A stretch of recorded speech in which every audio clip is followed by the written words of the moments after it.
vis tangentens ligning, som ser sådan her ud. Så det vi gør, det er altså, at vi har en tilfældig graf her. Den kan se sådan her ud. Og vi har et punkt, som vi gerne vil have udgangspunkt i det her.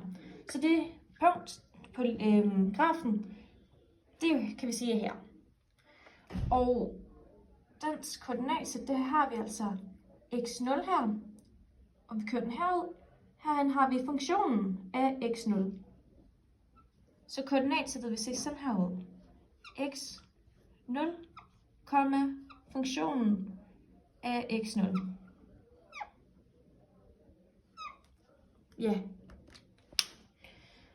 Og fordi vi skulle finde tangenten, så skal vi også lige få tegnet den. Og tangenten, det må jo kun ramme grafen på et punkt. Så vi kan sige, at den går sådan her. Og vi ved jo, at tangenten, det er altså en ret linje. Derfor så har den her generelle ligning, som hedder ø lige med ax plus b. Så nu vil jeg jo gerne sørge for, at vi får ligningen til tangenten. Og ved at starte med, så skal vi finde vores a-værdi her.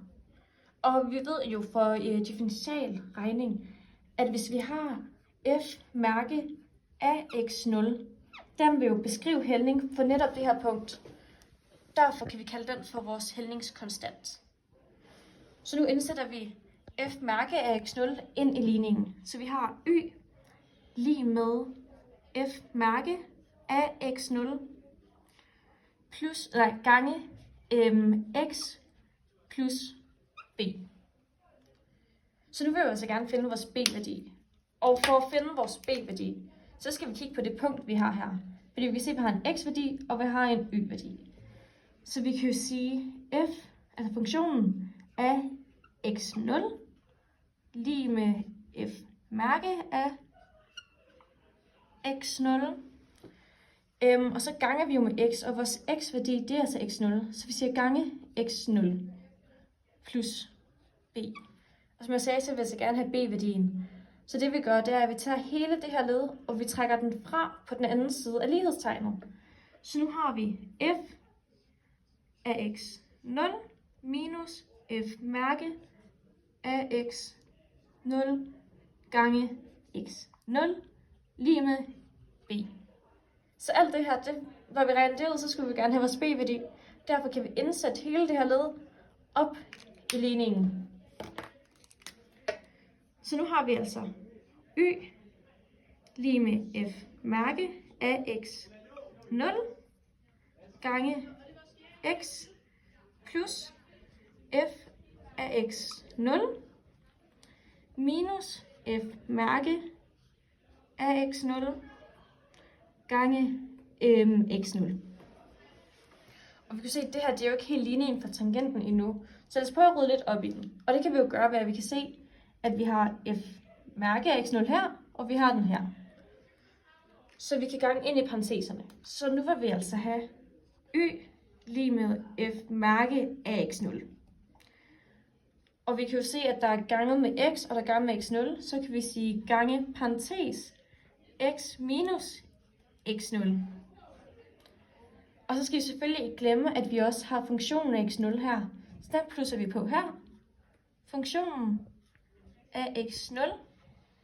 Og ved at kigge på det, så kan vi jo se, at den her ligning her, den svarer til den her ligning her. Så det er så beviset for tangentens ligning. Yes. Super. Tager den her? Ja. Det Det er rigtigt.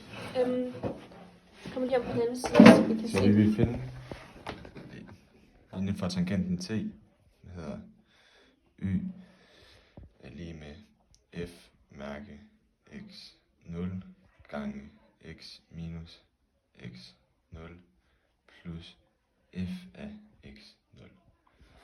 Ja, så vi starter med lige at tegne et koordinatsystem her, og så lad os tegne en graf, der ser sådan her ud. Og lad os så sige, at vi tegner tangenten til det punkt, der ligger lige der på grafen.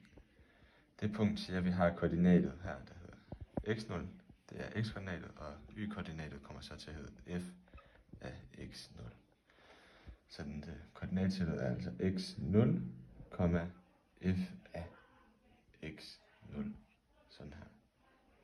Hvad ellers skal vi sige om det punkt? Vi kan sige, at det kommer til at have, ud fra differentialregning, som man kender lidt om, så ved vi, at den her kommer til at have hældningen, der hedder f mærke af x0. Og det her, det er jo en ret linje, en tangent, så derfor kan vi også kalde den her hældningskoefficienten for a. Ja, godt så. Så ved vi fra et tidligere bevist sætning, hvor vi har omskrevet den lineære funktion, den kan se sådan her ud. Y lige med a x minus x0 plus y0. Og nu sætter vi egentlig bare nogle ting ind her. Vi ved jo, at a er lige med f mærke af x0, så det kan vi sætte ind. Y lige med f mærke af x0, og så gange x minus x0, sådan her. Det her y0, det kommer til at svare til det samme som f af x0. Det er det samme, så vi kan sige plus f af x0 her. Og det her, det svarer jo egentlig til det her, så nu har vi bevist det. Men nu kommer jeg lige lynhurtigt til at vise, hvordan det er, vi egentlig også har fået det her. Så hvis vi siger, at vi har en generel, eller vi har formen for den lineære funktion y0 lige med a x0 plus b, så isolerer vi b, så får vi b lige med y0 minus ax0.